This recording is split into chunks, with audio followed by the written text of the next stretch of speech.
Continuamos hoy, 28 de noviembre de 2021, en la página 162, el estudio que venimos realizando los domingos del compendio de la doctrina secreta de H.P. Blavatsky, y que continuaremos en el párrafo que dice que es el tercer renglón diferente. Bueno, lo veo después y no veo ahora mi propia letra. Disculpen. Hay una beatitud y un poder más allá de nosotros mismos que vienen en ayuda de aquellos que están preparando para recibirlos. Volvámonos hacia aquellas grandes fuentes de las cuales emanan incesantemente la fortaleza y la inspiración para todos los que, olvidando el yo, están resueltos a aprender y a compartir sin reservas. Ajá. Nosotros vamos a releer el último párrafo. Hay quienes hay quienes lo han alcanzado, refiriéndose al Aratado, que es una de las ya más cercanas cumbres a la humanidad, que lo ponen muy cerca de la cumbre total del género humano, que es pasar del nivel individual a la jerarquía de adeptos. Y entonces hay quienes lo han alcanzado, ese aratado, aún en nuestra quinta raza, pero las facultades necesarias para lograr estos grados más elevados tan solo se encontrarán plenamente desarrollados en el tipo general del asceta, es decir, ya una persona dedicada a la vida espiritual, que se les da el nombre, sobre todo en la India, de ascetas, al final de esta raza raíz y en la sexta y séptima. Es decir, nuestro ciclo sigue siendo predominantemente de la mente inferior. Nuestro ciclo como quinta raza en general es el cultivo de la mente, pero la mente en esta cuarta ronda, mitad de todo el ciclo total de la encarnación manvantárica, va a predominar en su aspecto personal. Es decir, la mente concreta, la mente que está enlazada a los deseos, de ahí que en sánscrito se llame kama manas, kama, deseo, manas, mente, pero en un sentido intelectual. Y sobre todo, encerrado en el nivel de la personalidad. Ya la persona que se espiritualiza, su espiritualidad empieza a fructificar cuando es capaz de elevarse a la parte más alta de sí, de su individualidad, es decir, su mente abstracta, que funciona en los subplanos más altos de ese cuerpo causal, y se une a través de esa mente más elevada, de esa mente más sutil, de esa mente que empieza en el nivel de los arquetipos, ideas de Platón, no las ideas nuestras. Y recuerden que esto es otra de las cosas que a veces no se entienden. Las ideas nuestras son las que nosotros mantenemos con la mente de la personalidad. Pero estos arquetipos son los prototipos de nuestras ideas concretas, de nuestros ideales, de nuestras a veces impulsos nobles que tratamos de desvincular de los deseos, pero que muchas veces están todavía muy mezclados con deseos inconscientes, con deseos sutiles. Sin embargo, la mente propiamente abstracta, propiamente elevada, más allá de los niveles de la forma y aún de las palabras, del lenguaje, es la que puede ser iluminada entonces por el principio superior a Manas, que es Buddhi. Y es lo que se le llama aquí en otros textos Manas Taiyasi, es decir, la mente iluminada por la luz de la vida sin forma, de la vida sin separaciones que la forma nos hace sentir, y por ello la vida que empieza a sentirse como una. Y es que entonces el conocedor, lo conocido y el conocimiento se convierten en una unidad. Así es donde vamos a continuar hoy nuestro trabajo, que existirán, perdón, así es que existirán siempre iniciados y profanos hasta el final de este Manvantara menor, el actual ciclo de vida, que va a tener esas 7 razas. Estamos en la quinta, ya un poco más allá de su mitad, pero que todavía nos queda parte de la quinta raza y 2 razas más completas, sexta y séptima.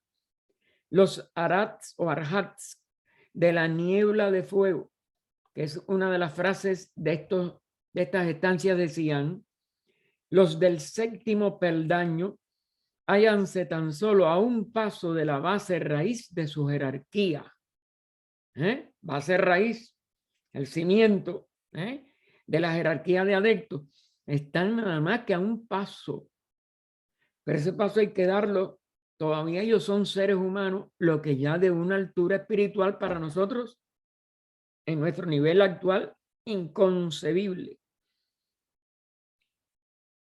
En la Tierra y en nuestra cadena terrestre. ¿Por qué? La Tierra no es nada más que el plano físico, pero pertenece a esa cadena y está enlazada con esa cadena mucho más allá de lo que nuestra personalidad percibe. Pero en estos seres que se van ya acercando a esa, vamos a decir, frontera entre humanidad y jerarquía, entre la individualidad más alta ya, porque el Arhat es lo más alto de la individualidad, y la expresión ya de la vida total de la mónada en un adepto, en un miembro oficial de la jerarquía que ha roto las cadenas, o no como en sarta de globos, sino las limitaciones que le hacían sentirse un ser separado. Estos seres ya por eso forman la base de esa jerarquía. Y después, como es natural, una estructura que sigue creciendo, pero alcanzar la base ya es romper con el reino anterior, el reino humano, que es el único reino individual. Y entran ya, forman parte de una jerarquía. Esta base raíz, y ella lo pone entre comillas porque tiene su significado, que en conciencia son muy importantes alcanzarlo, tiene un nombre que puede ser traducido tan solo por medio de varias palabras: el baniano humano siempre viviente. El baniano es un tipo de árbol de muchas ramas, de muchos troncos, etcétera, y como es natural, puede ser de una extensión extraordinaria. Y aquí abarca toda una jerarquía de seres, los que fueron seres humanos y siempre viviente, porque ya tienen conciencia inmortal, ganada. Mientras dure una manifestación, esta conciencia no se apaga. Este ser maravilloso, otro de las frases, fíjense como ella la pone otra vez entre comillas, descendió de una elevada región. Otra expresión de estos orígenes de donde surge la conciencia de estos planos expresándose, manifestándose en estos planos inferiores, en estos reinos inferiores. Y ella pone entre guiones, dicen, durante la primera porción de la tercera época, o sea, antes de la separación de sexo en la tercera raza. Ya ellos empezaron a cobijar este árbol baniano, esta jerarquía, empezó a cobijar, pero no pudo descender claro y no pudo despertar la mente hasta la segunda etapa, después de esa separación en sexos. Ven cómo aquí ustedes lo pueden ir aplicando a lo que vamos a ver en detalle en antropogénesis, y que es de lo que se va a tratar también en el seminario de español de Crotona, en algunos aspectos, porque esto es un tema que no tiene cómo agotarse. Y el viernes y el sábado de los que puedan inscribirse. Y eso es parte de este conocimiento que es inmenso y que en detalle no se puede dar porque no tenemos la evolución suficiente para comprenderlo en sus sentidos más esotéricos. Y entonces continúa HPB, a esta tercera raza se la llama algunas veces colectivamente los hijos del yoga pasivo. Fíjense cómo resalta, aunque la mantiene con inicial mayúscula, la cualidad pasivo. El yoga, cuando es de verdad un yoga plenamente desarrollado por uno de estos seres superiores que están alcanzando desde la etapa del aratado la capacidad de poder ascender a la jerarquía de adeptos, pues mientras no pudieron despertar en la mente las mónadas de la primera división de las 7 que constituyen la humanidad, pues no podían practicarlo. Y estos seres de esta jerarquía lo iban a llegar a hacerlos capaces a esta primera división de las 7 de la raza humana, a que pudieran practicar el yoga como hoy se puede hacer. Pero en esa época,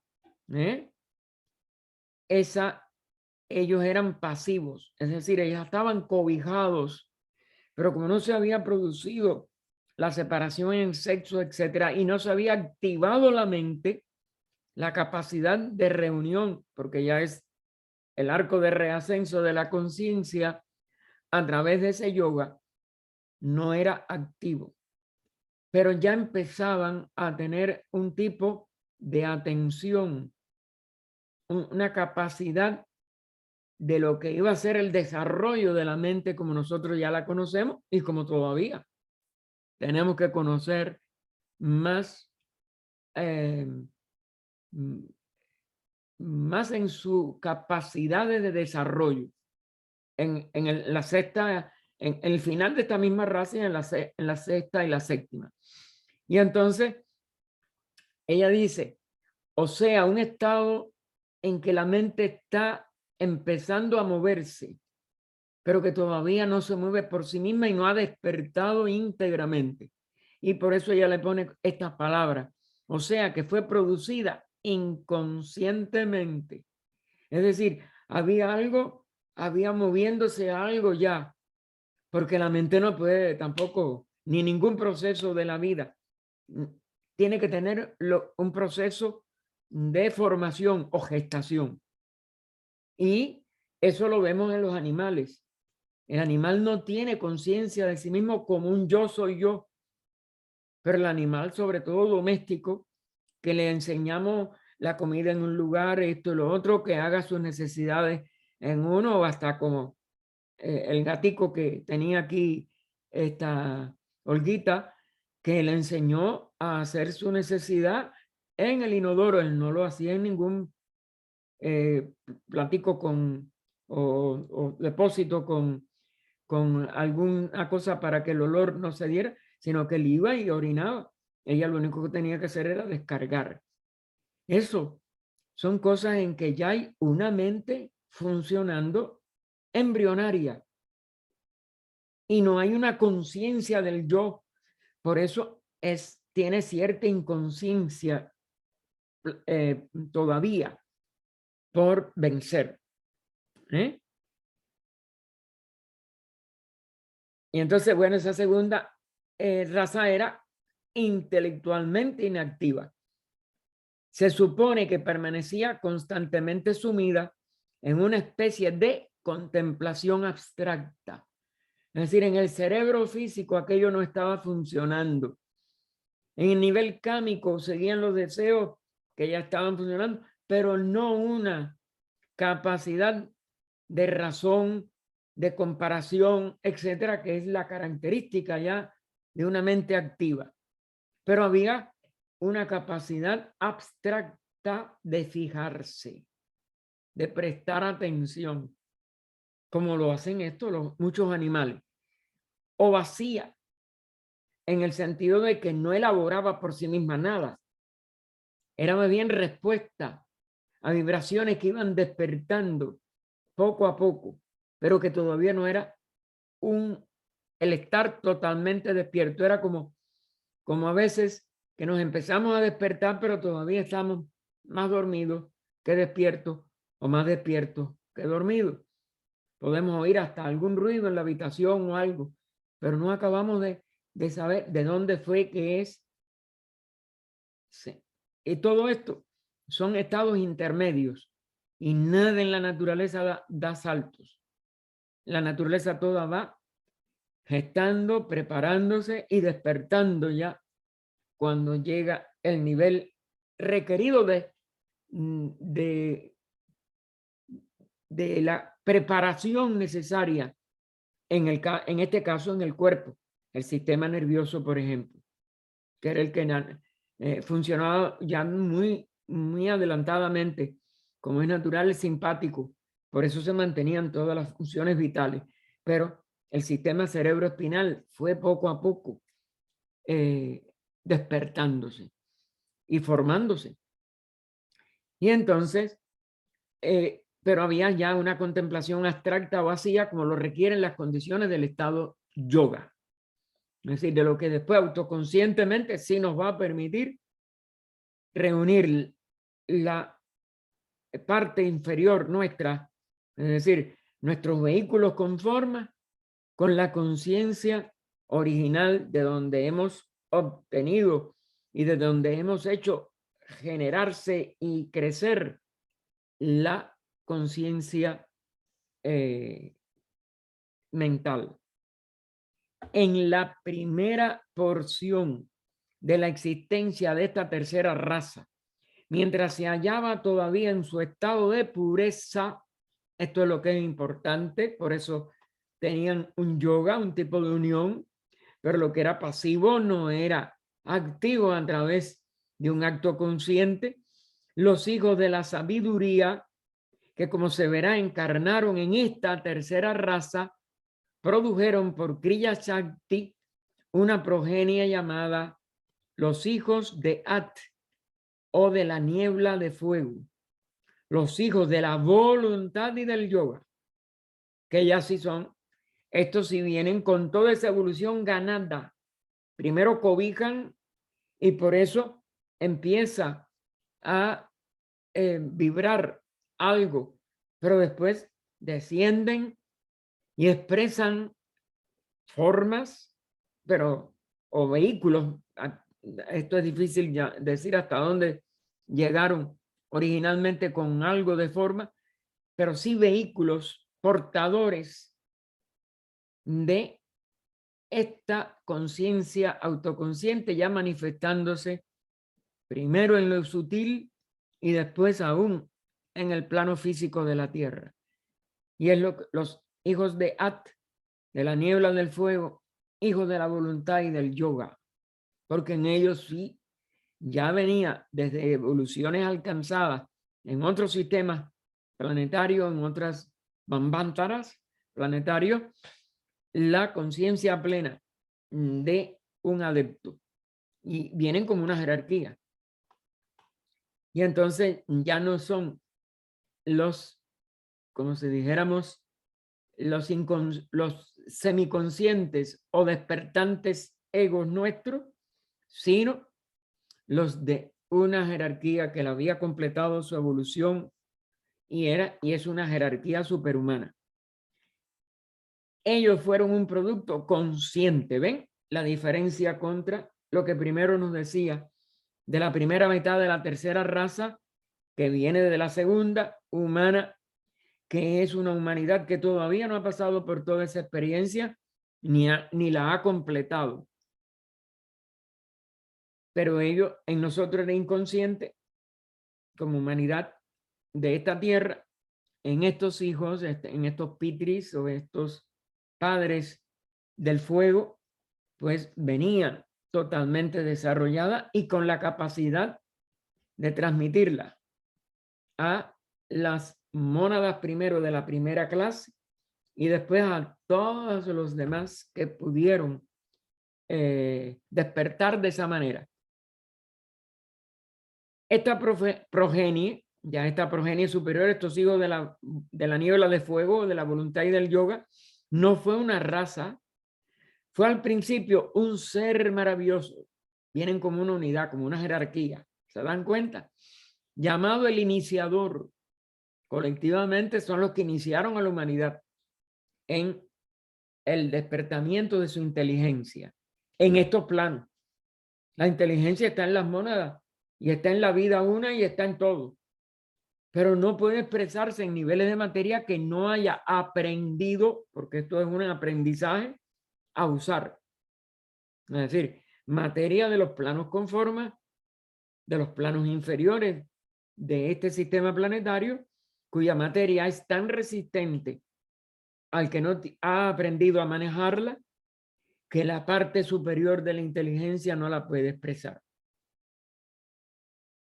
Fue al principio un ser maravilloso llamado el iniciador, y después de él en grupo de seres semihumanos, semidivinos. Logran entonces expresarse en estos planos inferiores bajo la misma ley, ¿no?, del Maya, de la apariencia de seres separados.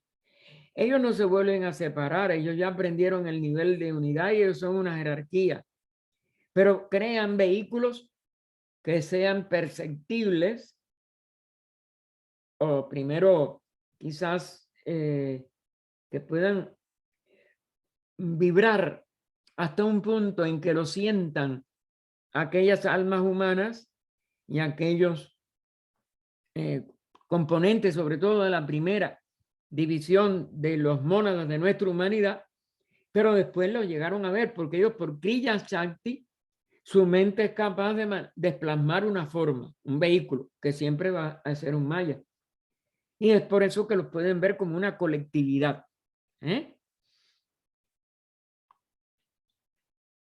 Seres semihumanos, semidivinos, separados, y por lo pone entre comillas, en la génesis, es decir, en el nacimiento de esta línea arcaica para ciertos propósitos, para nacer antiguamente, en esta antigüedad, para ciertos propósitos. Se dice que en ellos encarnaron los más elevados Dhyanis, señores de la inteligencia. Dhyani es una inteligencia actuante como un ser, Munis y Rishis de Manvantaras anteriores. Muni es también un ser que expresa, que domina, que ha aprendido a expresar la mente en cualquiera de estos planos. Y Rishis, ustedes saben que es uno de los nombres que se dieron a los grandes instructores, a los grandes gurús de la India, que se sabe que en los principios de nuestra raza se plasmaron también, primero en forma divina y después semidivina, semihumana y después humanos, para formar el semillero de futuros adeptos humanos. Y esto es lo que ella enfatiza entonces en la letra especial. Un semillero. Es decir, no solo, como dijéramos, enseñan y logran elevar al nivel de adeptos a estas mónadas humanas, sino que se funden con ellos, hacen que florezca la primera jerarquía de esta tierra y empiezan a dejar la suficiente capacidad en las mónadas que van a venir con menos los otros grupos, ¿no? De los 7, los otros 6 grupos.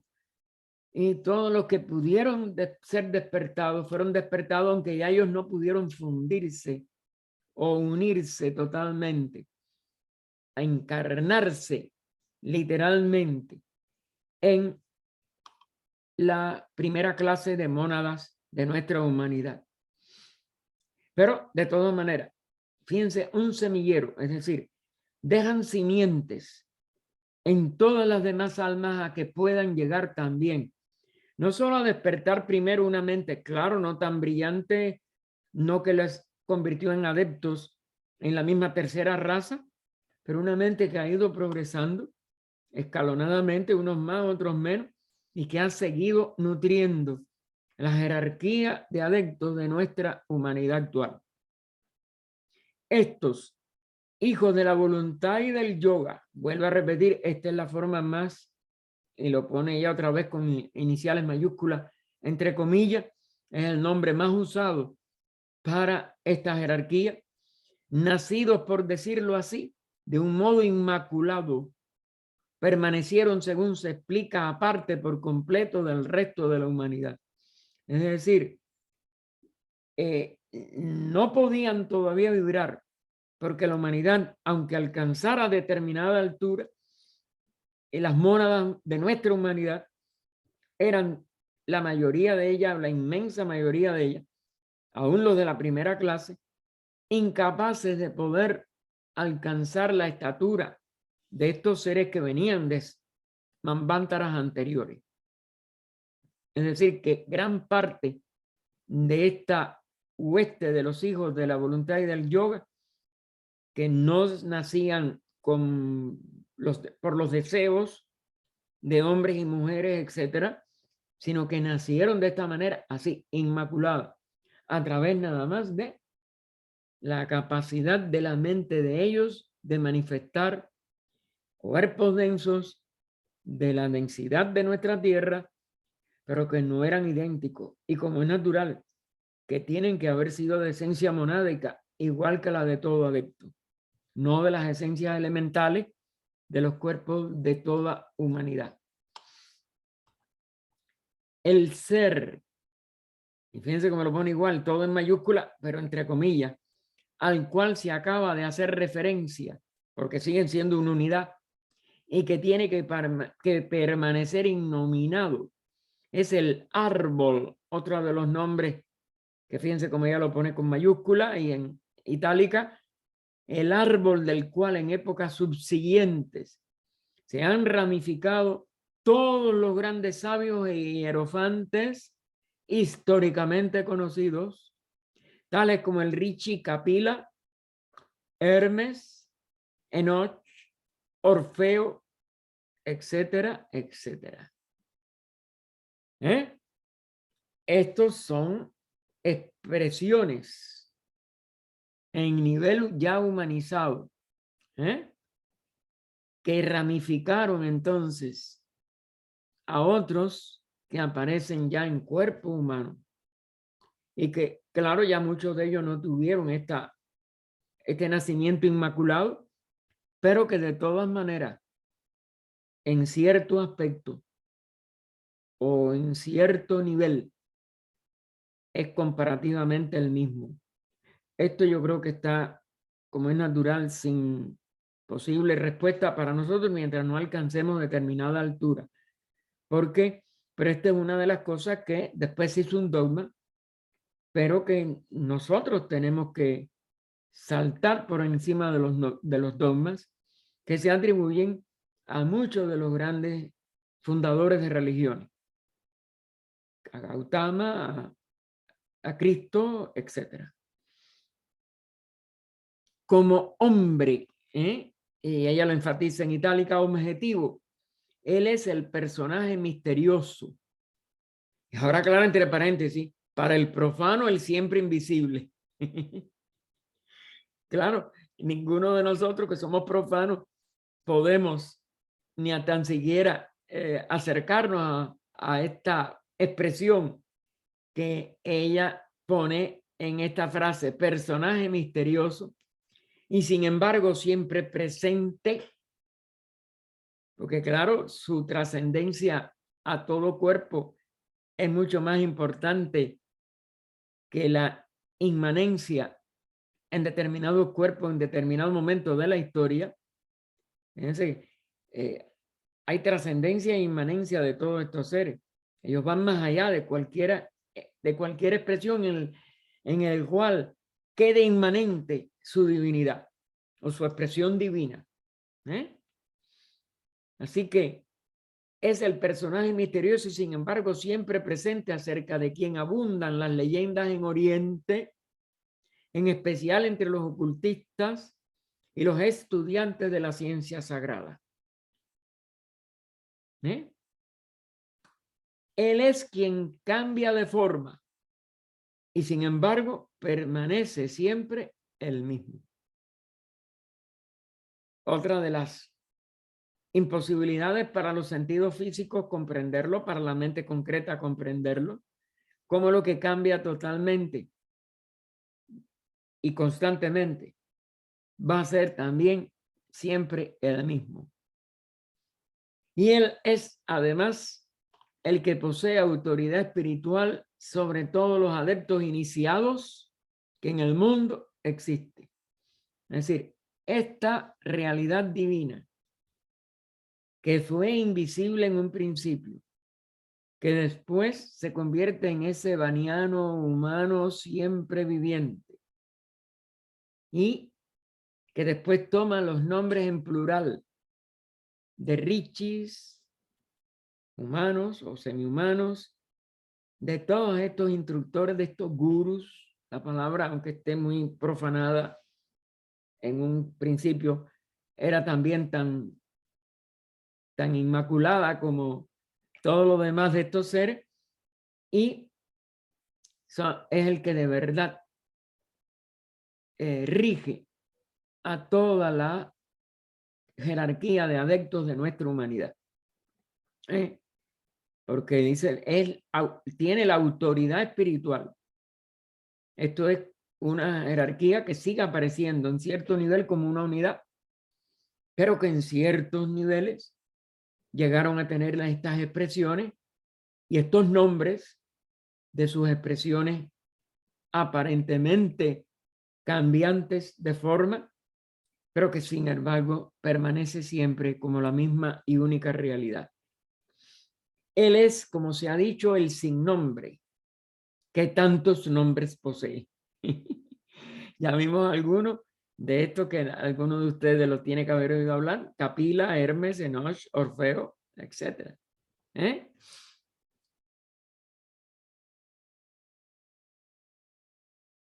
Él es el iniciador, llamado el gran sacrificio.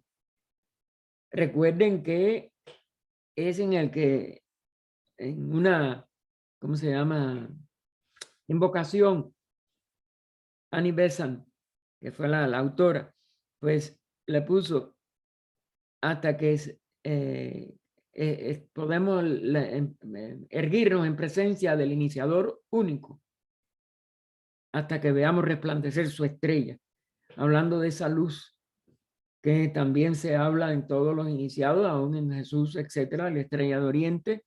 Todas estas cosas, fíjense cómo se repiten universalmente en todas las tradiciones, en todos los, y responde a una verdad. No es solo una tradición, responde a algo que todavía nosotros, mientras no seamos iniciados, no vamos a comprender, pero que es una realidad total, no una mera tradición. Y entonces pregunta, o se pregunta ella misma, ¿por qué permanece el solitario vigilante en el puesto que ha escogido? ¿Por qué permanece sentado junto a la fuente de la sabiduría primordial, de la cual no bebe ya? Para estos propósitos tiene el total, aunque nunca hay total, siempre se sigue ascendiendo, pero bueno, no vamos a entrar en estas disquisiciones, puesto que nada tiene ya que aprender que no sepa, ni en esta tierra, ni en sus cielos. Aquí está la clave. Es decir, que nada tiene que aprender ni en este globo, ni en ninguno de los globos más sutiles que llamamos en colectivo sus cielos. Pero fíjense cómo lo pone, sus, o de él. Porque los solitarios peregrinos cuyos pies sangran de vuelta a su hogar, jamás se hallan seguros hasta el último momento de no perder su camino en este desierto sin límites de la ilusión. Cualquiera de los planos manifestados es mayábico y es un desierto de la ilusión y de la materia, ¿eh? La ilusión de las formas que adquiere esa materia, o más bien que adquiere ese espacio, que en su aspecto más sutil le llamamos sustancia, materia, etcétera, pero que es el espacio. Y lo único que modifica el espacio, claro que es ese espíritu. En este caso, el que vigila por toda la playa de mónadas de nuestra humanidad. Y entonces se responde el mismo texto, porque quiere gustoso mostrar el camino hacia aquella región de libertad y de luz, de la cual él es un desterrado voluntario. Este es el verdadero sacrificio de todos los seres que están manifestando un sistema de jerarquía, de protección para la humanidad, de jerarquía logoica, de todo un sistema manifestado, etcétera, etcétera, etcétera, hasta el infinito. Así que, porque quiere gustoso mostrar el camino hacia aquella región de libertad y de luz, de la cual él es un desterrado voluntario. Él puede entrar o esta jerarquía puede entrar de nuevo a la realidad, pero no podría ayudar a los que estamos presos de este lado. Y entonces él se destierra voluntariamente. ¿De qué? Del estado de bienaventuranza, de plenitud, de nirvana. Los nombres son muchos. No los tomen como algo separado. Es en la misma realidad. A todos los prisioneros que han logrado libertarse de los lazos de la carne y de la ilusión. Y por eso los guía. Porque nos vamos libertando de muchas cosas. Pero mientras no hayamos alcanzado la jerarquía de total, de adepto, de total conciencia liberada de la ley y de la rueda de nacimientos y muertes, estamos todavía en peligro, porque la ilusión rige en toda la manifestación, desde la más sutil a la más densa de este plano físico. Porque en una palabra, él, este instructor, esta personificación de la jerarquía, se ha sacrificado por bien de la humanidad, aunque tan solo unos pocos elegidos aprovechen del gran sacrificio. Ellos no se guían por cantidades, ellos no se guían por resultados, ellos se guían por la compasión inagotable de que ellos pueden ayudar, salvar, cooperar a que a la respuesta pueda mantenerse, aunque sea en uno, aunque sea en lo más exiguo. Bajo la dirección silenciosa y directa de este Maha Gurú, todos los demás maestros e instructores menos divinos de la humanidad se convirtieron desde el despertar primero de la conciencia humana en los guías de la humanidad primitiva. Porque en ellos ya la unidad es total. La capacidad de reintegrarse o de Retornar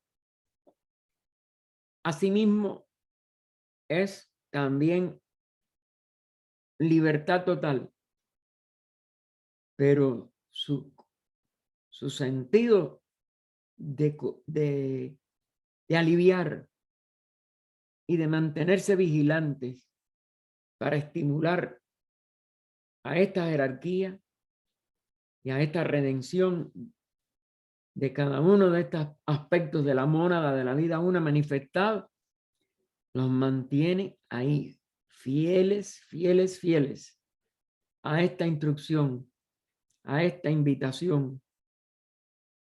Y ellos lo hacen como una unidad. Ya que alcanzaron, no la pueden renunciar. Eso sí no lo renuncian. Aunque aparezcan a nosotros como múltiples instructores. Y uno de sus dolores tiene que ser ver los que se pelean por uno u otro instructor y inician cruentas batallas entre personas que nombran a esta sabiduría con una expresión, mientras que los otros con los que pelean le dan otro nombre. Gracias a estos hijos de Dios, aquella humanidad infantil obtuvo sus primeras nociones de todas las artes y ciencias, lo mismo que las del conocimiento espiritual. Y ellos fueron quienes colocaron la primera piedra del cimiento de aquellas antiguas civilizaciones que tan penosamente confunden a nuestras generaciones modernas de estudiantes y de eruditos, que es lo único que es bastante prolífico en la humanidad actual, estudiantes y eruditos. Y nos da la llamada, dice, los discípulos de aquellos rishis y devas. Recuerden que hay una interrelación de jerarquías y de reinos. Y el reino que llamamos angélico en el occidente, débico en el oriente, que se traduce incorrectamente como dioses en el sentido de estos seres liberados que estamos aquí tratando de comprender como el Mahagurú, como el instructor único, como el único verdadero iniciado, pues hay una confluencia de reinos muy difícil de entender entre los rishis que provienen de del reino humano y estos devas que aunque hayan sido humanos algunos o lo tendrán que ser, porque esa es una de las insistencias de la ley de que el reino humano es ineludible, pues se han mostrado y aún se han encarnado para poder mantener viva en periodos como este del Kali Yuga de la quinta raza, la visión posible, a la posible visión de la meta. Claro, hay quien cierra los ojos, aunque se los abran 1000 veces. Así que los discípulos de aquellos rishis y devas, encarnados de la tercera raza raíz, fueron los que transmitieron su saber de una generación a otra, a Egipto y a Grecia, que son las que ya conocemos en nuestros, vamos a decir, estudios históricos. Y mucho antes en toda la India, en Egipto, en Caldea, Asiria y Babilonia, en lo que es todo la Mesopotamia, etcétera, y muchas otras que ni se nombran, entre las que quizás puedan estar las antiguas civilizaciones de América, la de los druidas del norte de Europa y de Gran Bretaña y otras islas que están por alrededor y aún puntos del continente que no sabemos, porque de eso hay mucho perdido y mucho negado.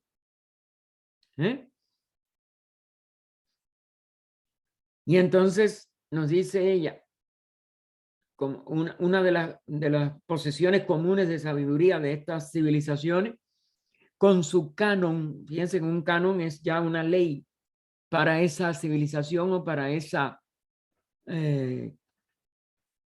tradición o aún religión, los cánones verdaderos, ¿no?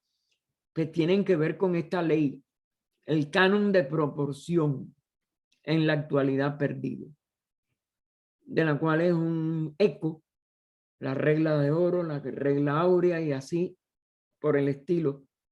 Otras de estas posibles enseñanzas que no las tenemos en su integridad como canon, o que la ley no se comprende en quizás en los aspectos más profundos que nosotros podamos concebirla primero, pero después, si la aprendemos, aplicarla.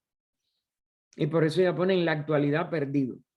Así como los discípulos de los iniciados de la cuarta, los atlantes, que es otra de las civilizaciones que no tenemos una historia fehaciente ni de todas sus altas y bajas hasta el hundimiento del continente, pero tuvo iniciados y positivos en enorme cantidad. Es toda una raza. Fueron quienes lo transmitieron a sus cíclopes, los hijos de los ciclos o del infinito, de quienes pasó el nombre a las generaciones posteriores de sacerdotes gnósticos, los gnósticos originales. Los movimientos gnósticos fueron muy penetrados por los dogmas y perdieron gran parte de su sabiduría, y mucho de lo que hoy pasa por gnóstico ya no tiene al menos lo más fundamental de esta sabiduría de los adeptos y de la escuela de adeptos y del iniciador único que sigue estando al frente de esta jerarquía que continúa protegiendo a toda la humanidad. Y ahora, abriendo comillas, nos dice: a causa de la divina perfección de aquellas proporciones arquitectónicas, pudieron los antiguos construir esas maravillas de todas las épocas subsiguientes. Sus templos, pirámides, santuarios subterráneos, que son los que más desconocemos, cromlechs, caíns, altares, demostrando que poseían las fuerzas mecánicas y conocimientos en mecánica, porque eso se aplica a la materia física, ante los cuales la ciencia moderna resulta juego de niños y a cuyas obras esta misma ciencia se refiere denominándolas, entre comillas, obras de gigantes con 100 manos. Y ella, ahí cierra la comilla, nos dice: véase el libro de Dios de Keniali, que fue uno de los autores que más referencias correctas tenemos sobre estas artes y ciencias perdidas de todas las civilizaciones del final, de la segunda mitad de la tercera raza, de toda la cuarta raza y aún de lo más alto de nuestra primera civilización de hace 1 millón de años, con sus ramificaciones, que es entonces lo que ha dado de que se hable. Esto eran obras de gigantes con 100 manos. Es verdad que la humanidad tuvo mayor estatura, pero la mayor estatura no era solo física, sino es la mayor estatura de la divina conciencia. Los arquitectos modernos puede que no hayan descuidado por completo aquellas reglas. ¿Ven? Algo de ellos trascendido. Se sabe que lo que conocemos de la regla de oro, que parece que nada más que es un aspecto, una parte, una aplicación, están en las grandes proporciones de las catedrales de la Edad Media y aún de obras más modernas. Están en pinturas del Renacimiento, desde la Gioconda hasta muchas otras pinturas de rostro o de seres humanos o de otras formas de vida. Y por tanto, tiene que haber habido al menos un resto de ese conocimiento, o nosotros no podemos descubrir la envergadura total de lo que se señala hasta donde nosotros hemos podido recibir y se ha podido transmitir por algunos de los sabios de la Edad Media, que lo tenían que hacer con mucho cuidado por los dogmas en que cayó Occidente sobre todo.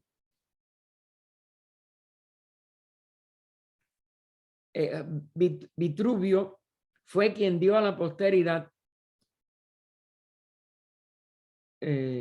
las reglas de construcción de los templos griegos erigidos a los dioses inmortales, y los 10 libros de Marco Vitruvio Polio sobre arquitectura, de uno que en resumen fue un iniciado, y lo señala en letra más oscura, pueden ser estudiados solo esotéricamente. Es decir, que lo que ha llegado a nosotros está encubierto en parábolas o en lenguaje que tiene que ser interpretado de una manera alegórica. En fin, que hay que tener la clave para poder saber su significado más profundo.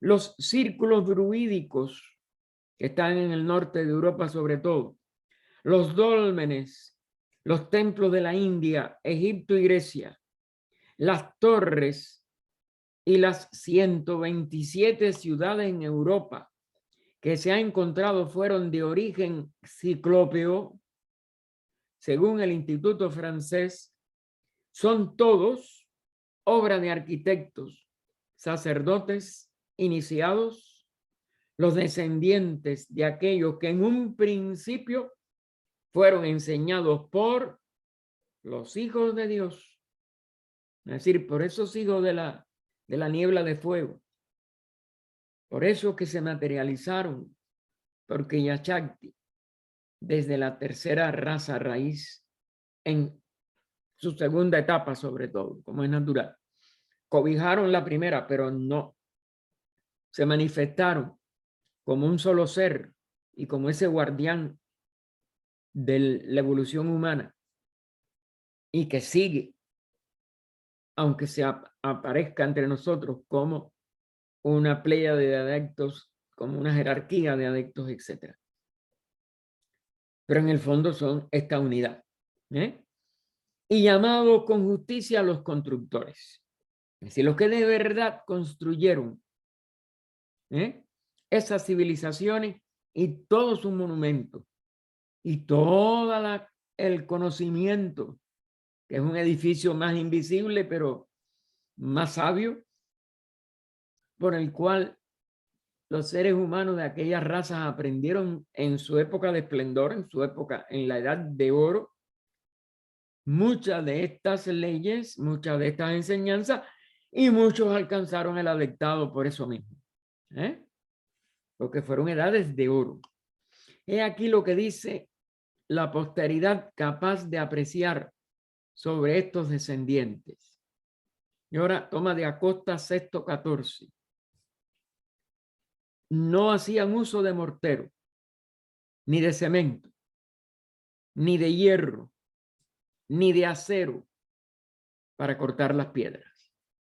Y sin embargo, háyanse tan diestramente labradas que en muchos sitios no se perciben las junturas, como pasa sobre todo en la Gran Pirámide de Egipto, que a cañonazo le arrancaron todo el recubrimiento, y de todas maneras lo que está más hacia adentro, aunque ya no tenga esa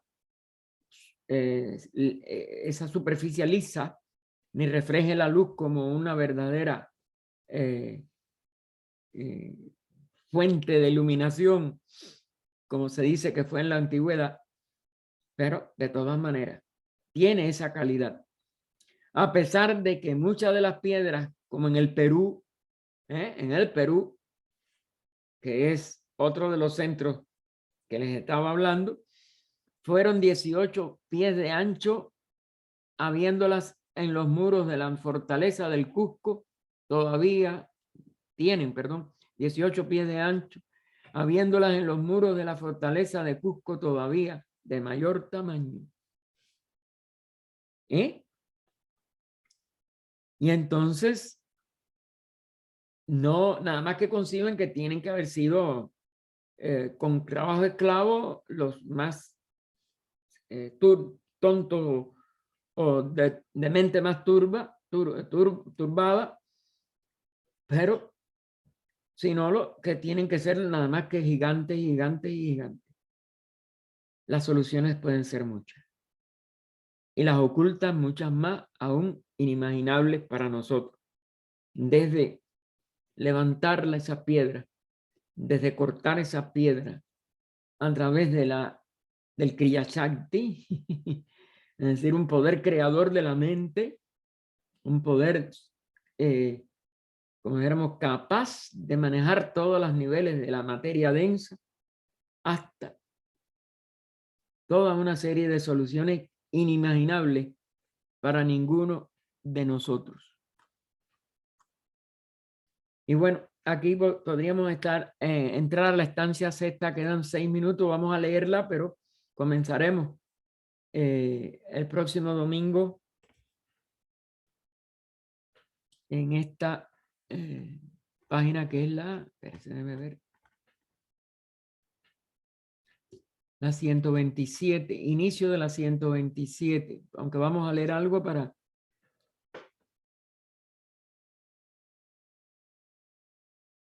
que es 167 del libro en general.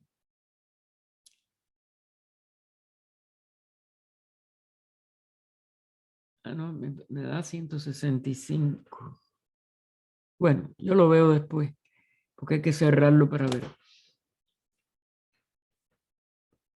Vamos a leerla. La estancia séptima es la última. Con esto vamos a terminar las estancias de cosmogénesis. Fíjense ya cómo esto está dentro de las etapas humanas que después se van a desarrollar estas dos estancias en las 12 de antropogénesis. Ven todo lo que está aquí, como dijéramos, resumido. Y entonces nos vuelve, como si dijéramos, a lo que fue en el macrocosmo una diversificación de la unidad de vida-forma en un estado de pralaya a una manifestación de 7 planos en el universo. Y aquí vamos a ver de una vida sensible sin forma a todos los niveles de nuestra humanidad actual y de todos los reinos que le acompañan, más los que no sabemos que nos acompañan. Porque el ser humano nada más que ve los reinos con materia física, visible. Y entonces, la primera enloca o frase de esta séptima estancia nos dice: he aquí el comienzo de la vida sensible sin forma. Ese va a ser lo que vamos a ver en la explicación la primera parte, la capitea. Primero el divino, el vehículo, nos aclara, el vehículo divino, podría decirse, que es el inciso B, el uno que procede del espíritu madre Atman, porque es de donde surge los hijos, de donde surge la aparente pluralidad. Después el espiritual, Atma Buddhi, alma espiritual. Ese va a ser el inciso C. Después vemos la llamada un momentico antes de terminar. Además, los 3 procedentes del 1. Los 4 del 1, que es el inciso E. Y los 5, el inciso F. De los cuales proceden los 3, los 5 y los 7. ¿Ok? Que son los números clave. Y ese sería el inciso G. Estos son los triples y los cuádruples hacia abajo. Es decir, desde lo más sutil a lo más denso. Primero es triple, después es cuádruple. La tríada superior, el cuaternario inferior en un microcosmo o ser humano. Los hijos nacidos de la mente del primer señor, Avalokitesvara, los 7 resplandecientes. Y esto lo pone entre comillas hasta esta frase, hijos nacidos de la mente del primer señor, los 7 resplandecientes. Los constructores. Ellos son tú, yo, él. Ellos son tú, yo, él. Hola, nu. Los que velan por ti y tu madre Bhumi, la tierra. Entonces eso lo veremos en detalle el próximo domingo. Esperemos que podamos tener, aquí hay 2 llamadas, bueno, Anna Budi, Anna espiritual. Vamos a verlo de todas maneras si es cortica. Ajá, esto se relaciona con los principios cósmicos. No lo confundan con la parte de su reflejo en la humanidad, que es un micro del macro, un microcosmo del macrocosmo. Y los constructores, ella nos dice en la llamada, los 7 rishis creadores relacionados ahora con la constelación ahora, ojo con las palabras, de la Osa Mayor. Lo dejamos aquí, entonces volveremos a empezar la semana próxima con este principio de la estancia. Oh poderes del amor, os prometemos nuestra fidelidad, sabiendo que solo el amor puede redimir al mundo. Invocamos vuestra bendición sobre todos los que se esfuerzan por serviros. Invocamos vuestra bendición sobre todos los que están soportando sufrimiento. Invocamos vuestra bendición sobre todos los que están infligiendo sufrimiento, para que en medio de ese error puedan volver sus ojos de nuevo vuestro amor y serviros. Oh vida oculta que vibras en cada átomo, oh luz oculta que brillas en cada criatura, oh amor oculto que todo lo abarcas en la unidad, cada ser que se sienta uno contigo, sepa que por lo tanto es también uno con todos los demás. Paz, paz, paz a todos los seres. Esto de hoy, hermanos, como ustedes ven, es cierre de la penúltima estancia, el inicio de la primera, que la vamos a empezar a explicar, pero que quiero que ya tuvieran, para que vayan pensando, para que vayan meditando, atendiendo, que es la verdadera meditación, a lo que vamos a ver, que es mucho más abstruso que las otras estancias, aunque esta sexta que ya tiene grandes, como éramos, incógnitas. Adelante, Ernesto, mijo, dime. Así, hermano, aquí vimos algo muy interesante sobre el gran iniciador. Dice que tiene tantas formas, pero permanece siempre el mismo, que es el maestro de mayor autoridad de todos los adeptos iniciados y que en Oriente hay muchas historias y que está en una región donde mira la luz de la libertad y está vigilando a los peregrinos. Hermano, este iniciador, ¿quién puede ser? Sanakumara, Lucifer, porque tiene tantos nombres. No, ¿Quién los podría nombres, ser? mira, vamos primero. El escribirle cualquier nombre al nivel original, de donde surgen las tradiciones de instructores humanos, ya es donde primero vamos como dijéramos, a cerrar nosotros mismos la puerta de la investigación. Es poder contemplar que la vida una sigue siendo una, pero la autorrealización de esa vida en sí misma constituye, como si dijéramos, un centro vivo de vibración para todos los demás que no hemos alcanzado ese estado. Es decir, es la expresión de que la vida se manifiesta, porque claro que sigue manifestada en, como dijéramos, en niveles de la asimilación de todo el proceso de la manifestación e inmediatamente su vibración guía a todo lo que no hemos alcanzado dentro de esta manifestación, esa liberación y esa autorrealización. Se le llama liberación porque los aspectos de la vida una, que estamos encerrados en nuestros cuerpos, que no podemos, como si dijéramos, eliminar, que no podemos todavía, no hemos aprendido a vencer, a trabajar con ella y a que ella nos responda.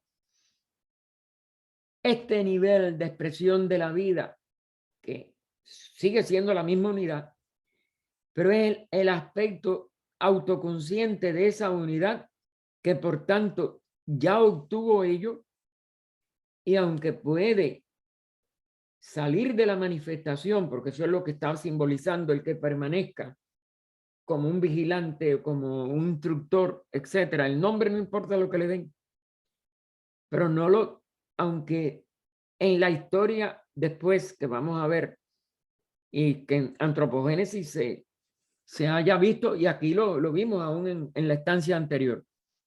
Si nosotros tenemos la posibilidad de que sea más fácil, es porque cada día podemos apoyarnos interna, espiritualmente, en las expresiones de la vida que ya ha autorrealizado el aprendizaje de manejar la materia. Aunque tengan nombres en la historia del mismo ocultismo que ella puso, habló de estas designaciones, aunque en lo que es el ocultismo, ¿no? En lo que es el esoterismo, aunque tengan también nombres después en civilizaciones como de la India, los rishis divinos, semidivinos, semihumanos, los rishis humanos, aunque tengan todavía más nombres diversos, porque la palabra rishi en la India fue un primero como el único, o el árbol de, ¿cómo se llama? El árbol de la vida, como también se le llamó en ciertas escrituras. Y después hayan tenido Orfeo, primero es Kapila. Kapila es uno de los nombres más antiguos de la India, el Rishi Kapila. Kapila, Orfeo, que ya después se repite ese nombre, sobre todo en Grecia, y llega a nosotros en textos griegos. Es decir, ya en una literatura de la época en que se transmitía públicamente, porque hay una transmisión verbal original del esoterismo, después hay una tradición escrita, que es las etapas aún de las escrituras más antiguas en religión actual, que fue filosofía anteriormente, pero que fue doctrina esotérica mientras se transmitió nada más que oralmente, o quizás ni oralmente, en una comunicación que no podemos nosotros explicarnos porque no pertenece a nuestro estado de evolución, que después se llamaron los Vedas, a estos Rishi que se le llamaron Kapila, Orfeo o Hermes, que son los que dan origen a los Trismegistos en Egipto y en Grecia, etc. Ni esos nombres humanos o semidivinos, ni los nombres aún más amplios de la vida cuando empieza a expresarse en la humanidad que ya tenía cuerpos y división en sexo, y se despierta esa sabiduría, esa inteligencia en los primeros adeptos, en los que siguieron, en los arhats, que ya son los que están en el más alto escalón humano, pero todavía no pertenecen a el cimiento o base de la fraternidad de adeptos, que todavía tienen cualidades casi humanas, pero que ya están tocando más las cualidades divinas. Eso es lo que es importante que nosotros lo comprendamos. Y que vamos a decir, el instructor o ese instructor uno que sigue sacrificándose por toda la humanidad, repetimos, aunque haya adquirido nombre en la historia, el nombre no tiene importancia. Si nosotros estamos de verdad tratando de aprender la sabiduría y tratar de realizar esa sabiduría, no podemos encerrarnos ni en materia física, ni en estos niveles del intelecto, ni en los niveles de las supersticiones en que han caído las religiones, ni aún en los niveles filosóficos de lo que era la verdadera posibilidad de volverse a ligar, de los religares, que no es los niveles dogmáticos de ninguna de las religiones actuales. Todo eso, si nosotros vamos a permanecer tratando de establecer, ay, ¿cómo se le llamó y cómo era? Nos quedamos atrapados en la forma y en la mente concreta y nunca vas a poder elevarte a ninguna sabiduría. Te vas a quedar como estamos la mayoría de nosotros, con un intelecto que puede ser brillante, pero que no puede traspasar la personalidad. Nosotros tenemos que quedarnos en una actitud de aprendizaje, en una actitud nada más de preguntarnos lo esencial, no los accidentes. ¿Qué importa cómo se llamaron? Ella misma nos da varios ejemplos y después vuelve a lo mismo. Es el verdadero instructor total. No importa si lo concebimos con un cuerpo físico y con un nombre, pero es siempre, si acaso, como dijéramos, una muleta provisional, pero que hay que soltar para poder ascender hacia la verdadera sabiduría. La sabiduría no depende de nombres, la sabiduría no depende de tradiciones y mucho menos de dogmáticas tradiciones. Y todo esto que tú me nombraste son dogmas. No pienses por ahí no vas a averiguar nada. Busca dentro de ti la esencia de lo que tienes que encontrar como sabiduría. ¿Qué importa el nombre que le dieron en Grecia o que le dieron en Roma o que le dieron en otra iglesia ahora mismo moderna? Hoy todos los días se funda una secta nueva. ¿Qué importa el nombre que le den? Si nos quedamos atrapados en el nombre, nos quedamos atrapados en la mente concreta, ni tan siquiera en la abstracta, porque la abstracta tiene que jugar con abstracciones que en un momento dado nos saquen de nuestro yo, porque eso no es del yo. El yo siempre se siente separado. Nosotros tenemos que ascender a descubrir la vida en su integridad. Y esa no va a tener nunca ni nombre ni nada. Aunque en determinadas civilizaciones, en determinadas épocas, haya podido ser relacionada con algunos nombres de las filosofías más antiguas. Pero sigue siendo totalmente un punto nada más de muleta, un punto de apoyo que hay que abandonar. ¿Algo más? Adelante, José Luis. Buenas tardes, gracias, Gaspar. Buenas tardes, José Luis, dime. Bueno, lo que explicabas ahora me ayudó mucho a entender un poco lo que es en antropogénesis, cuando Blavatsky habla de serpientes y dragones, ella habla de Patala, que es la antípoda, y habla de los nagales, ¿no es cierto? Sí. Y eso quisiera saber si he entendido bien, porque entendería que en América es donde estaban justamente, también en América, no solamente acá, estaban justamente los nagales, que serían las serpientes que han logrado al adaptado justamente de esos instructores de los que hablabas, ¿verdad? Correcto.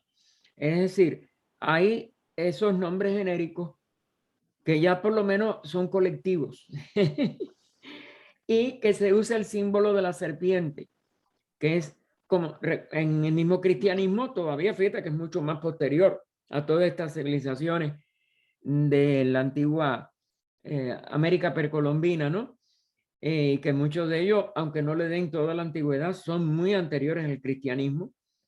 Pues nosotros vemos que se atribuye a Jesús en uno de sus evangelios que le dice, sed mansos como palomas.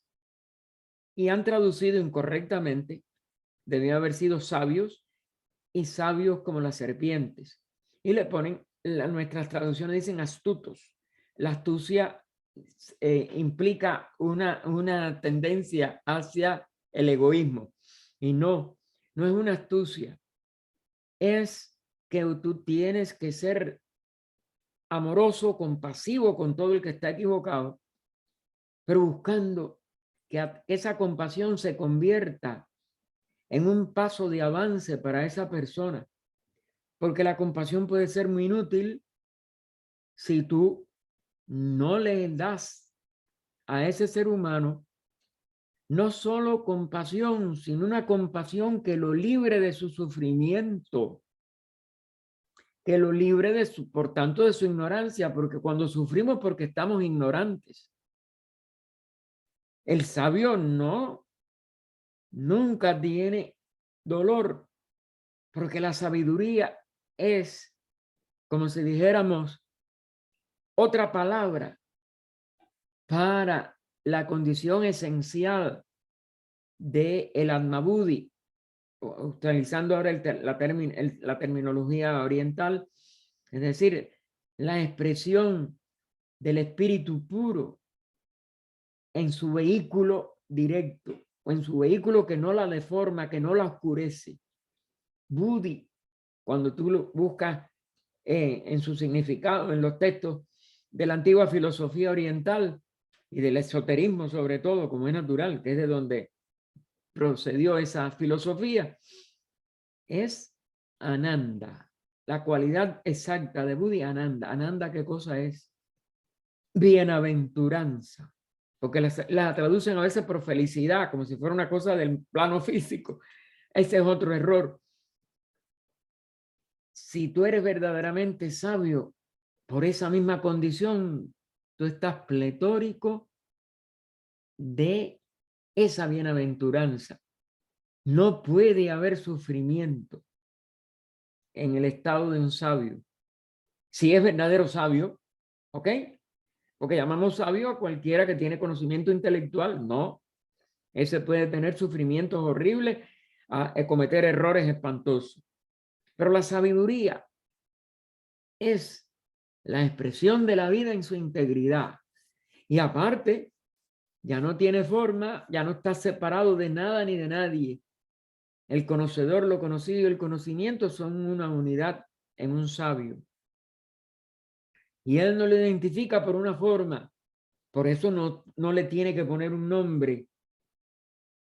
Es una plenitud de esa bienaventuranza, o de, sí, la palabra satisfacción con uno mismo. El sabio está siempre satisfecho en plenitud. Es una plenitud de satisfacción. ¿Me entiende lo que quiero que se den cuenta? Porque esto no es una cosa del intelecto, de una personalidad separada. Y por eso llamarle o reducir a esta expresión de la vida divina que ampara a toda la humanidad con cualquiera de las funciones que en un nivel más concreto o en nombres como el Sanat Kumara, etcétera, que fueron muy venerados en la India, pero que los personifican. No, aquí ya no está personificando, aunque tiene que consentir que después se les llamó de esa manera. Y da entonces varios nombres. ¿Por qué? Porque el ser humano que no ha llegado a ese umbral, por lo menos de alaratado, y mucho menos que no se ha autorrealizado en ningún nivel, pues los personifica en seres humanos tan corrientes y comunes como él, aunque los idealice. No, pero no, el cuerpo de ellos no envejece, no, no sé qué, no, están en el Tíbet, están aquí, están allá. Es verdad que pueden llegar a tener cuerpo físico porque esto es lo que empieza y habla. Los richis divinos se expresaron en niveles semihumanos, semidivinos, en aspectos débicos que no tienen cuerpo físico. ¿Ok? Es decir, que esto es muy complejo, toca puntos del esoterismo que indudablemente yo no los sé, pero que no me, ¿cómo decir? No me clavo, no me hundo en que lo físico, en que los nombres, en que los dogmas tienen que ver con ello. No. Y si no llevamos nuestra investigación a través de lo más profundo de cada uno de nosotros, para autodescubrirnos en esa vida una, y no tocamos ese nivel en que no hay indiferencia, en que no hay un cuerpo, como si dijéramos, sin movimiento, estático. Por eso dice, el cuerpo siempre cambia y sin embargo es el mismo, es el todo nada. Pero ellos siguen en la manifestación como un ser, no se reabsorben en la seidad, porque desde la seidad no pueden ayudar. Y desde esa manifestación incomprensible para nosotros, para nuestra mente, para nuestra personalidad actual, eso sí, yo no la comprendo. Porque tiene una serie de palabras que son imposibles de llevar a nuestra limitación actual. Y ellos no tienen esa limitación y sin embargo funcionan como si estuvieran limitados. Pero dice, toda forma en ninguna y a la vez. Yo no me acuerdo ya del texto, pero si ustedes lo cogen, vayan otra vez a la página donde empezamos. Allí lo tienen. Eso te está dando de que no es lo que nuestros sentidos nos pueden señalar, lo que nuestro cerebro nos puede a nosotros limitar, sino que tiene que ser algo más, algo mucho más alto. No sé si estoy quizás confundiéndolos más, pero creo que deben ustedes de penetrarse de lo más sutil de esta palabra, aunque tengamos que seguir usando las palabras. No tenemos otra forma de comunicarnos que no sea por palabra, hermano. Y perdone si no puedo ser más claro. Adelante, Isabel. Sí, como estos hijos de luz que actúan por compasión. Entonces yo de pronto he pensado, es que en realidad todas las jerarquías, todo el universo sería que actúa por compasión. Ha sido Sí. como un esclarecimiento, ¿sabes? O sea, es como algo, digo, bueno, pues porque nosotros viajamos a los planetas sagrados, los elementos espirituales que hay allá son guías nuestros, nos vigilan, en fin, corrigen en todo caso si puede ser posible, pero ahora es que me ha parecido así como si se abriera una gran vía, ¿no? De comprensión para mí, de pensar que realmente todas las jerarquías actúan por compasión. Son como budas de Esa es la compasión a única niveles, palabra. Sí, esa es la ¿no? única palabra, Isabel. Claro, claro. Es la única palabra que puede darnos Así que un acercamiento. De todas maneras, tenemos que vencer nuestras limitaciones, que son muchas. Pero nada más la compasión es lo único. Y precisamente en muchas de las dedicaciones y fuera, y fue la forma en que yo desde niño eran las únicas palabras que se hacían por mis mayores, ¿no? Mi padre, mi profesor que fue de matemáticas y otro presidente más. Habían tres cuando yo era niño. Ya no me acuerdo el nombre del otro. Que decían que los venerados maestros de sabiduría y compasión nos ayuden en este trabajo que vamos a realizar en servicio a la humanidad. Sabiduría y compasión. Es por eso es que para mí, sabiduría y compasión, lo oí desde niño y para mí es lo único que de verdad tiene valor. Si usted no ve la sabiduría como otro aspecto de la compasión, como es una sola moneda, Sí. no hemos realizado. Y cualquier estudio fracasa. Si usted no se da cuenta que la sabiduría es compasión pura, total, sin excepción hacia nada ni hacia nadie. Y por tanto no puede usted ponerle nombres. Aunque en la historia hayan puesto nombres, etc. Pero nosotros no debemos de hacerlo. Y por eso yo creo que hay tanta confusión. ¿Por qué se llevó a alguna de estas cosas? Por el mismo proceso que hay que hacer y que lo vamos a ver repetido ahora en esta séptima estancia. Lo uno, o la unidad de la vida, para manifestarse hace primero una polaridad, después una trinidad. La trinidad hace un efecto sobre lo que es, como dijéramos, el espacio donde se va a manifestar, se hace el 4, el 5, el 7. Pero todo eso sigue siendo desde el 3, desde el 2, Maya. Porque el espíritu y la materia no son diferentes. Y la primera dualidad es eso, el espacio y el movimiento del espíritu. Pero es que son inseparables. Sí. Y la prueba está en eso. Es para que se puedan manifestar, que aparecen como separables. La doctrina de Maya y traducir a Maya, sobre todo como ilusión, es uno de los errores más grandes que cometemos. No es ilusión en que no existe.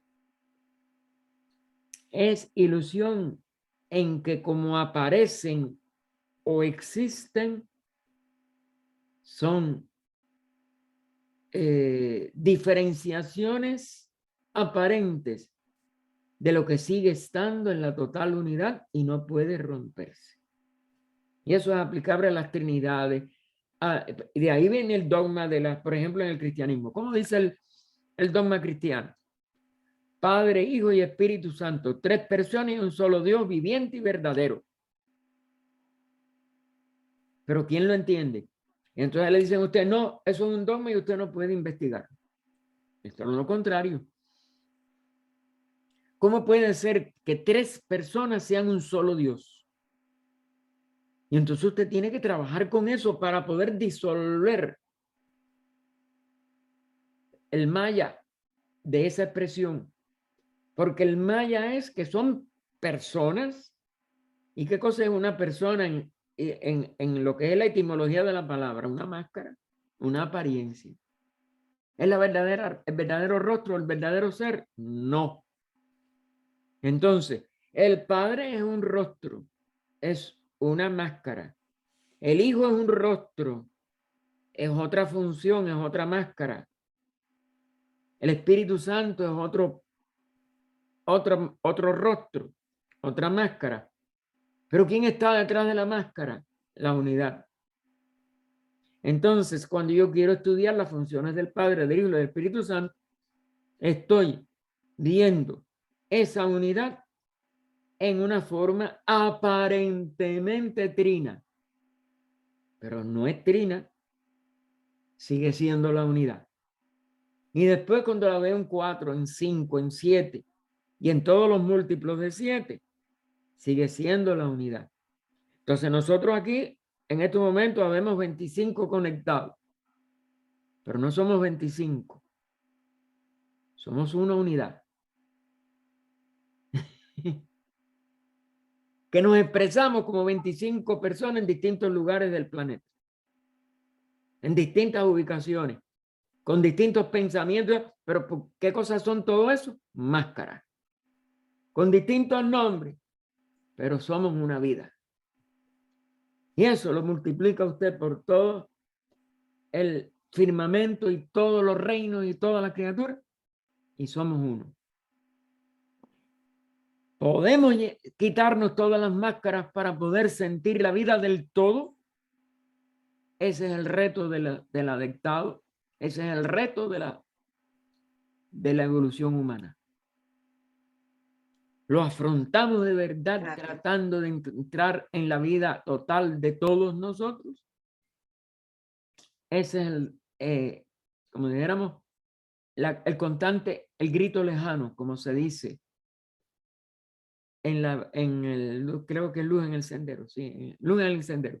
El grito lejano, que de allende, es decir, de más allá de las encarnaciones, nos da ese instructor, esa sabiduría compasiva. Y si usted se lee el grito lejano, usted se estremece. Sí, hoy leyendo a Puruker veía que él diferenciaba el uno, la unidad y la unión. Correcto. ¿Eh? Sí. Entonces, ¿ve? Sí, nosotros somos una unidad, ¿no? De lo uno en la unión. Una unidad de, pues eso, militar, por ejemplo, ¿no? Sí, correcto. Usted lo puede entonces después tratar de aplicar a cualquier expresión colectiva de seres en cualquier empresa o en cualquier propósito, pero siguen siendo la unidad. Creo que es lo más que hay que seguir, como si dijéramos, atendiendo. Esto es poner atención. Si no, nos perdemos otra vez en las palabras. Adelante, Emilce, dime. Yo, en realidad, esto, a ver, me cuesta mucho. Y yo lo que... A ti sola, a todos. Bueno, pero yo lo que pienso es que para devolver toda esta enseñanza y toda esta vida una, lo que debo hacer es amar, comprender con compasión toda mi vida y toda la vida de los demás. Claro, mía. Es como único, porque tú puedes entrar evolucionar. Claro, en la práctica de esa compasión. Claro. Hoy esto que dijo usted y algo que escuché hoy de Torrijos, De Fernando, que sí. decía, de Fernando Torrijos, que decía que, por ejemplo, creo que lo que yo entendí, que en los hospitales psiquiátricos, esas personas que ya están desahuciadas, el médico lo único que tiene que hacer es como que bajarse y tratarlo con compasión, como un igual, sacarse el título de médico. Y yo dije, es esto lo que explicó Gaspar, claro. Exacto, no es lo mismo. ¿Por qué a la vez que una persona se sitúa como yo soy el médico, yo soy cuerdo, y esto lo ven como inferiores a él? No. Claro. Si tú no puedes tener la compasión al que llega enfermo con cualquier enfermedad, quita ahora la especialidad. Nunca lo podrás ayudar a sanar. Aunque puedas darle, en el caso de enfermedades, por ejemplo, estas virales de virus que son, es verdad, tienen un aspecto, vamos a decir, físico. Tú puedes darle el antídoto o le puedes dar la verdadera sustancia que le pueden quitar el virus, pero la persona sigue enferma o se enferma de otra cosa. Si tú no sabes, como médico de verdad, envolverla en tu compasión, para que sane adentro, porque ninguna persona se hace receptible a un virus si no está enferma en el alma primero. Esa es otra de las cosas en que la ciencia médica está fallando. Se ha convertido a sus profesionales en personas insensibles que quieren ganar prestigio, ganar premios Nobel de medicina, de esto, de lo otro, y que no saben amar a sus pacientes. Una de las cosas por las que esta línea de un Fernando ha tenido tantos seres que se han, vamos a decir, curado, o por lo menos que han podido mejorar con él y con otros, no digo que él sea el único, ni lo estoy endiosando, pero sé lo sincero que es él. Y él lo hace con eso, con amor, con compasión. Y por eso es que han habido tantos cambios después en muchas de estas pléyades de enfermos que se han podido salvar de un diagnóstico. No, este no tiene cura, tíralo como si fuera un traste en un lugar porque, no, este ya no tiene cura. El alma siempre se puede curar. Hijo. El cuerpo no siempre, porque el cuerpo sí va a ser perecedero. Pero el alma verdadera del ser humano siempre tiene curas, siempre tiene cura posible. Gracias, gracias, gracias, porque Y realmente... sin olvidar la relación kármica que puede tener un médico con sus enfermos o una psicóloga con sus... Sí, claro, porque se establece un lazo kármico. Uno no recibe la ayuda de un médico si uno no tiene un lazo kármico con él. Eso yo lo vi con el médico que estuvo con mi papá hasta que él murió. Él no tenía ni por qué hacer una serie de cosas. Él iba 2 veces al día a mi casa, sin cobrar por eso. Y lo que debía de haber hecho en aquella época, ¿no? Él haber dado una orden a que un enfermero lo fuera a hacer. Él se lo hacía a mi papá, tratando de salvarlo. Fue un caso difícil y él no lo logró salvar porque su organismo estaba muy deteriorado. Pero él hizo todo. Y ese cariño quedó. Y ese agradecimiento como es natural de nosotros quedó. Y él después tuvo un gesto después de la muerte de mi papá que demostró que él también no solo quería a mi padre, se ocupó de nosotros. Mi hermano tenía 11 años, 12 años, yo 11. Mi mamá no trabajaba y nosotros no pasamos. Lo primero que nos dijo, nosotros vivíamos en una casa que él era su esposa, era la que era la propietaria. Y nos dijo, no tienen que pagar más alquiler. Y lo de ustedes se va a solucionar. Mientras estos niños, y no los deje de mandar a la escuela, le dijo mi mamá. Y efectivamente, nosotros seguimos estudiando, nosotros no tuvimos que ponernos a trabajar. Mi papá pasó esa misma experiencia, a él se le murió su padre siendo un niño y tuvo que ponerse de mandadero de una bodega. Después llegó a comprar la bodega y empezó a estudiar de noche porque no había podido ir a la escuela. Y se hizo mecánico y experto en electricidad.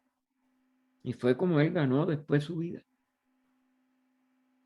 Y nosotros no tuvimos que hacer eso, ni ir a una escuela nocturna después. Nosotros seguimos estudiando. Y fue gracias a esa compasión, a ese amor de ese hombre. Son cosas así. Y el que ve la diferencia,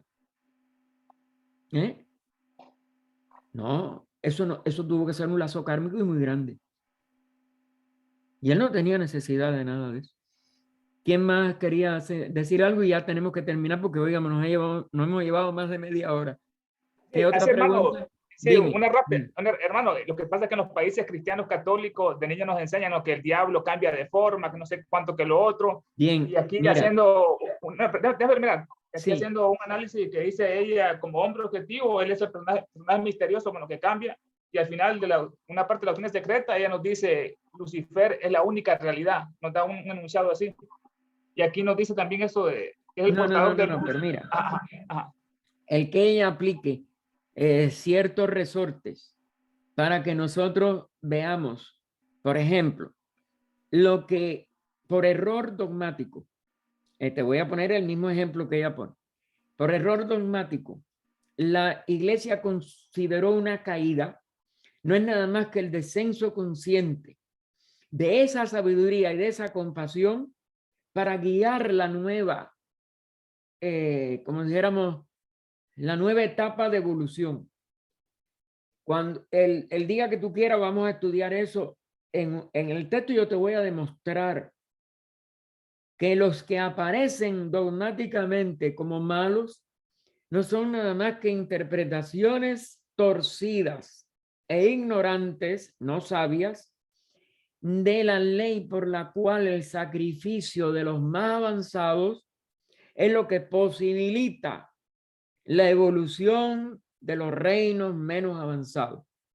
Eso es un error tuyo de interpretación y yo te lo puedo demostrar. Bien, hermano, tenemos que dejar esto porque hay personas de España que no se han ido y que ya para ustedes es casi madrugada.